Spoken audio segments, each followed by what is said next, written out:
Valley Club, I guess the Sentinels were not selling as much as the devs wanted, and they already got a rework. They're going to be performing a lot better outside the raids. We get the double dip in next week's events. We're going to talk about what you can do and the rest of the Friday blog post. And if you're ready for all of that, Valley Club, then you know what to do. Find that like button and let's go smash it. Welcome back to the Valley of Lion channel. I am Valley of Lion, and I hope you're having a great day despite some of the recent changes to Marvel Strike Force and the character release method. I'm trying to stay positive, Valley Club. It is getting tougher and tougher because of all the negativity in the community. Unfortunate thing is a lot of that negativity is warranted with some fears of some things that are coming up in a game, but I'm gonna still try to remain positive, focus on the positive things that are coming up, because I know that's what a lot of you guys come to the channel for, not a lot of negativity. But if you guys haven't done so already, hit that subscribe button for more Marvel Strike Force content. Minimum of 5 Marvel Strike Force videos per week. Everything to help you in Marvel Strike Force and hopefully navigate through a lot of what is upcoming in the game with the new character release method that the devs have chosen. And I hope the events that they choose to do with this surrounding this new release of these characters are structured in a way that it doesn't lock free-to-play players out of participating in these events. Let's go and talk about what changes happened to the Sentinels to enhance Orcus team's performance in game modes like War and Crucible. We made some updates to their abilities. These changes aim to increase their versatility and effectiveness in the game outside of the raids, updated kits with targeted improvement and giving them control, and they should go live earlier next week. So Sentinel, his special got a change, to neutralize target instead of just applying defense up to 2 turns itself. And Orcus allies, it is now going to go to all allies here, so that is helping the entire team. So if you're having a kind of a hybrid team, he's going to help them as well, giving them the deflect. The passive just got a major change for Sentinel, and it's going to be adding some stuff. So on spawn, it's going to be still reviving and summon a Sentinel reinforcement ally. And if this character has 2 or more Orcus allies that summon Sentinel reinforcement ally, gains taunt. So that's a good thing to help some protection of the team. Also going to apply immunity to self and all Orcus allies. That could be a very, very annoying change. Could they be like the Infinity Watch coming up? I'm not sure. Also, this was added if this character has 3 more Orcus allies, enemies cannot gain death proof or deflect. That was just in the raids, and only if this character had 4 more Orcus allies. So Sentinel got a lot better. Nimrod also got a change before his release on the special. Gonna apply ability block for 2 turns to the primary target instead of just applying ability block to 1 turn to the primary target. The ultimate also got changed as well. You're still gonna attack the primary targets for 400% damage, but now this character has 3 or more allies, Orcus allies, can apply trauma for 2 turns to the primary and adjacent targets. Was not doing that before. Also, you're gaining 100% crit chance, not just in the raids against mutant allies, and this attack is still unavoidable. And Omega Sentinel, the special got changed. It is now going to apply ability block. It did not do that before. And the ultimate, it is going to give some attacks to the mutant allies, and I kind of like that thematically. These Sentinels are mainly the enemies of mutants, not necessarily tech enemies. So still gonna apply the stun to random tech enemies, but also mutant enemies. In the raid, still gonna apply stun for 2 turns to tech enemies, but also all mutant enemies as well. And the passive got changed as well. Previously, it was on any mutant enemy turn and attack the most injured enemy, 100% damage. It is now going to be on any enemy turn and attack the most injured enemy, 150% damage. In the raids, it's still going to attack for 300% damage instead. And last but not least, Sentinel's ultimate ability, Elimination Protocol, was identified as not being unavoidable in all situations. That's why Sentinel looks so bad in his showcase event. It was corrected this issue, and the fix going live later today, and this was published yesterday, so the fix should be live in the game right now. Moving on to the weekly blog post, Commanders, this is your battle plan for September 7th through the 13th. We are getting another weekend Arena Warriors event, so make sure you do your arena battles to get even more Annihilator orbs and some gold and some awakened abilities for Captain Britain. Once everybody is unlocking him, it'll help with that basic there. We're getting Autumn Revolution. That is a new month-long milestone event, sort of a month-long milestone event, only gonna be 3 weeks or so.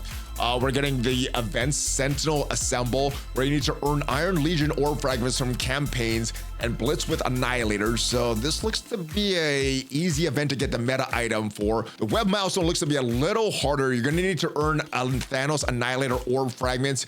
Currently, we're getting them from Arena, and if we're just getting them from Arena at the current rate, a lot of people, unless you're in a high Arena rank, you might not be able to max out this event. So the calculations I'm going to use for these events are if you're like in a top 100 of Arena. The Alliance event should be pretty easy to get to this limits and get to all the points for this Autumn Revolution. Getting a Moonstone Blitz. Ares is another battle pass. Nimrod is getting released on September 12th, and the Quick Rumble Blitz next week is going to feature the X-Men. Nimrod is getting released in a normal way, so 675 power cores. So if you're free to play, you can get a chance to unlock this character if you have them saved up. There's going to be the normal red star increase rate. Again, that got bumped up to 25% for the featured character last week, up from 15%, which was the increase rate for a while in the game. Also, Sentinel Evolution Orb and Nimrod calculations. So earn Sentinel Evolution Orb from the Streak Surge milestone and open up to Rex, get some Nimrod character shards. So I guess that is good. Probably going to be the one minimum drop. The lucky thing, I mean, some people will get lucky. Very small percentage of the player base will get lucky, get that immediate unlock though. And that is going to be replacing the Save the World milestones. If we look at what the Save the World milestones are, it's based on spending campaign energy. So I guess that's good that you can double dip in some of these events for this evolution orb, this new milestone that is coming up. And the good thing is the next week's milestone event is related to spending campaign and energy. So there's some double dipping there that you can do. Setting everyone a login streak to boost up this milestone. Each Sentinel Evolution Orb opens, scores points for Nimrod calculation milestone, where you get even more Nimrod shards. The Free Claim Friday that is going live right now. You're getting some Cosmic Power, some Crimson Council Orb fragments, and some ISO 8 energy. So yeah, seems a little lackluster. Again, the third week in a row seems a little lackluster. No character shards there. But yeah, make sure you claim that stuff. All the free resources are good. Get a new Autumn Revolution. This is a new month-long milestone event or so, even though this one is 3 weeks. 3 main milestone events, 3 quick rumbles, 3 alliance milestone. The big ticket items that you need to earn are Energy Blaster, which you're gonna get in next week's events, Anti-Mutant Laser, and the Power Dampener. The big items that you need to collect as many as possible to score for that leaderboard for the month-long milestone event is gonna be called Sentinel Cores.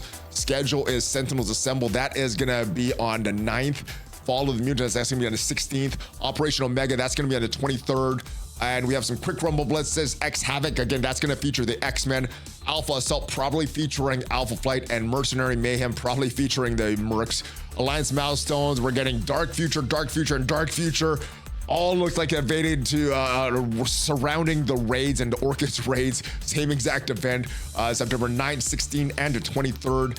And for week 1, the event that you need to get to is called Sentinels Assemble. How to score points for that: earn Iron Legion orb fragments from campaign and blitz with Annihilator characters. Seems very similar to what we had last week. And the milestone event, the web milestone that leads into this main milestone event, so we're gonna need to earn Thanos Annihilator orbs. And right now, without any free claims or any calendars that they're giving, only way to earn these without purchasing them is with your arena ranking. Now, for these calculations, I'm going to use 14,000 per day based on rank of top 100 in arena. To really get all the milestones, though, I think you need to be in the top 10. So if you're in the top 10, you can get all the milestones. If you're in the top 100, not going to be able to get all the web milestones. Taking a look at the calculations for the web, each Thanos Annihilator Orb Fragment is going to be worth 1 point. It is a 7-day milestone.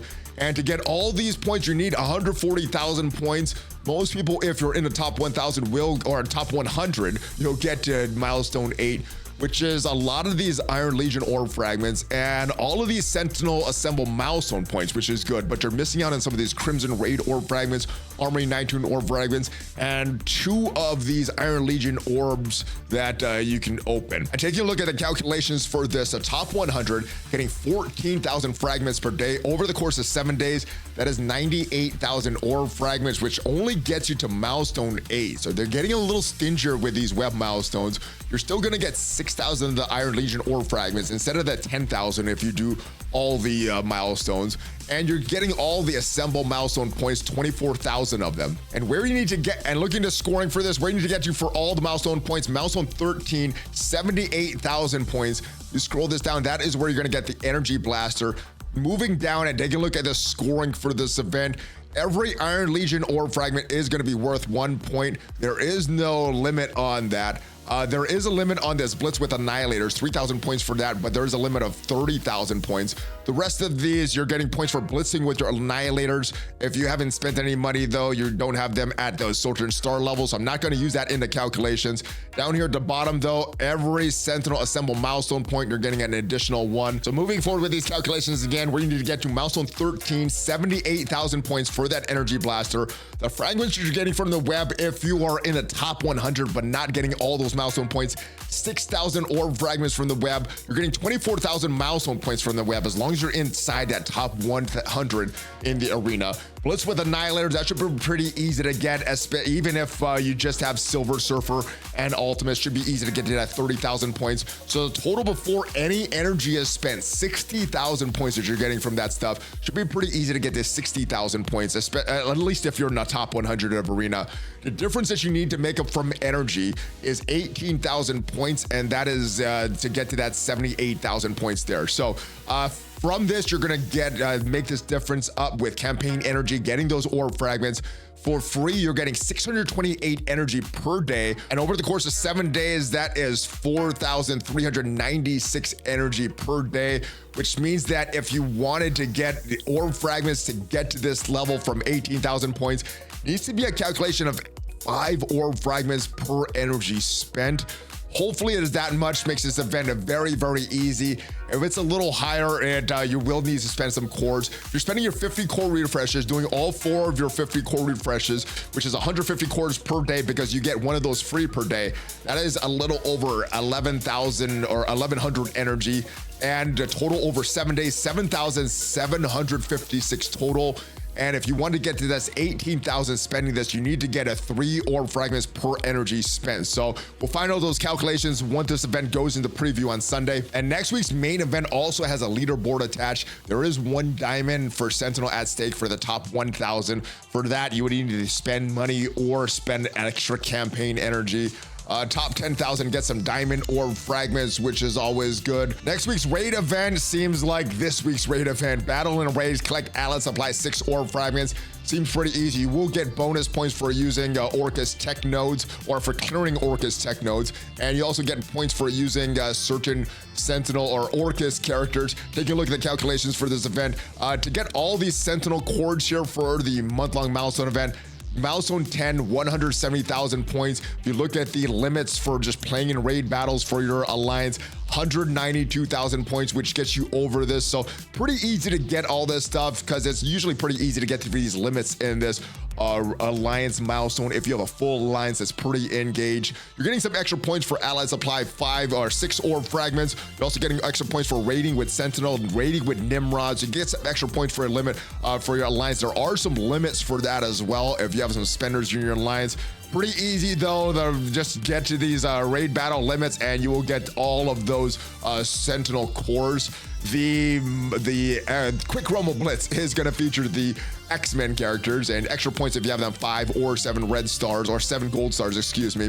The raid rewards are getting an update as well. Upgrade more of your gear tier 19 with upgraded raid rewards. Increased amount of armory, 19 orb fragments, and crimson gear orb fragments earned from the raid completion rewards of Orcus, and a new tier for these orbs has been added to 100% raid completion. These are in the game right now. Also, there is gonna be an Annihilators Assembly event. This is gonna go live from September 11th through September 18th, and what you're gonna get from that Gladiator Gore and Thanos Endgame character shards. So That is good. It looks like you're gonna get 10 shards each, or at least minimum drop of 10 shards for each. There, it looks like they're gonna be a jackpot as well. The score for that, daily free claims on the web, upcoming promo code. Keep an eye on the Discord channel for that, and then Endgame Thanos offers as well. And as usual with all of these blog review videos, everything that we said in this video is subject to change, because everything in this blog is subject to change before it goes live in the game. Hopefully you got some value from this video, and hopefully have a great weekend despite what may or may not be coming up in Marvel Strike Force.